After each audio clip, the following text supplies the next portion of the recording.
السلام علیکم۔ یہ میری بیٹی حاجرہ سیدہ حاجرہ بطول ہے اور میرا نام سید کاظم حسین شاہ ہے۔ میں کوٹلی آزاد کشمیر کا رہنے والا ہوں۔ یہ میری نوجوان بیٹی ہے اور بی ایس میں اس کا ایڈمیشن ہوا تھا، تو اس کو عرصہ 3-4 سال سے یہ ٹانگوں کی، موروں کی اور پٹھوں کی اس طرح کی پرابلم تھی۔ تو میں نے پنڈی راول پنڈی شفا اسپتال سے بڑا مہنگا علاج کروایا، اور پھر ہمارے کوٹلی میں بھی 2-3 ڈاکٹر تھے، ڈاکٹر جاوید صاحب اور ایک ڈاکٹر ہمارے شہید ایکسیڈنٹ میں فوت ہو گئے، ان سے بھی، اور دیگر میں نے یونانی اور ہمارے ابکری کے وہ میڈیسن ہم نے لی ہیں، وہ ہمارے مرشد ہیں، اور اس کے علاوہ دیسی حکماء سے، اطباء سے میں نے بہت علاج کروایا، بڑے پیسے خرچ کیے، لیکن کوئی ذرا بر افاقہ نہیں ہوا۔ تو میرا ایک بیٹا قطر میں ہوتا ہے، تو اس کو کسی ذریعے سے معلوم ہوا کہ یہ پنڈی میں جو بغیر کسی میڈیسن کے، بغیر کسی انجیکشن کے، بغیر کسی یونانی دیسی انگریزی کے، وہ ایک باڈی کو کی ایڈجسٹمنٹ کرتے ہیں، کھچاؤ کرتے ہیں ڈاکٹر صاحب۔ تو پھر میں نے اپنی بیٹی کو اپنے بیٹے کے ساتھ یہاں بھیجا، تو اس کو انہوں نے اپنے طریقہ کار کے مطابق وہ پورا نظام جو تھا، اس کا بازو، ٹانگیں اور اس کا سر، گردن اور ذرا ذرا جو جوڑ ہوتے ہیں، جو ان کا اپنا ایک سسٹم ہے، اس کے مطابق انہوں نے اسے کیا۔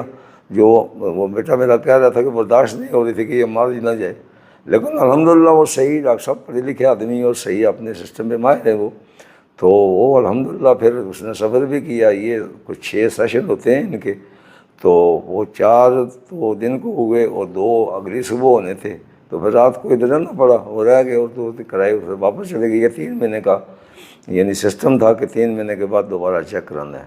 تو بیٹی الحمدللہ میں اس سے پوچھتا رہا ہوں، تو یہ کہتی تھی میں ٹھیک ہوں، بہتر ہوں۔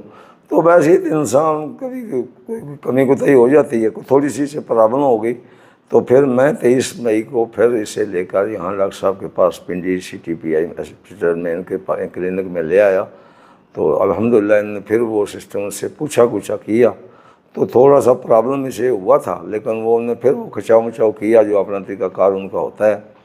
تو الحمدللہ بھی وہ بیٹی کہہ رہی ہے کہ میں ٹھیک ہوں، بہت بہتر ہوں، اور مجھے بھی الحمدللہ اللہ سے امید ہے کہ اللہ اس جو ان کی کاوش ہے، جو ان کا اپنی ریسرچ ہے، اس کے مطابق یہ انشاءاللہ ٹھیک ہو جائے گی۔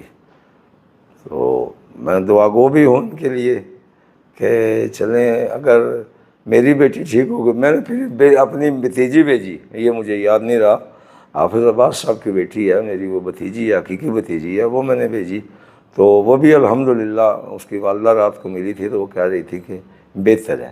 تو یہ سالوں کے حساب سے بگڑا ہوا نظام ڈاکٹر صاحب اتنا جلدی منٹوں سیکنڈوں مہینوں میں تو نہیں ٹھیک ہو سکتا نا، تو اس کے لیے بھی کچھ وقت درکار ہے۔ تو انشاءاللہ اللہ سے امید ہے کہ اللہ ان کے ہاتھ میں شفا رکھیں گے۔ ایک گولی بھی، 1 روپے کی بھی اس سسٹم، ان کے سسٹم میں وہ کوئی علاج معالجے میں وہ نہیں اس کو استعمال کراتے، وہ بس اپنے جوڑوں کے، جو پوری باڈیز کے جوڑ ہوتے ہیں ان کو وہ کھینچتے ہیں اپنے طریقہ کار کے مطابق، وہ ٹوٹتے بھی نہیں ہیں۔ ہمیں تو خطرہ ہو جاتا ہے کہ یہ ٹوٹ جائیں گی، پتہ نہیں ہڈیاں کدھر جائیں گی، لیکن الحمدللہ اب تجربہ ہے میری، میں ساتھ ہوں بیٹی کے، میں نے سارا فنکشن دیکھا ہے۔ تو بیٹی اب کہہ رہی ہے کہ بیٹھی ہوئی ہے میرے سامنے، خوش باش ہے الحمدللہ۔ ڈاکٹر صاحب کے اللہ عمر دراز فرمائے، بچوں میں برکت دے، رزق میں برکت دے۔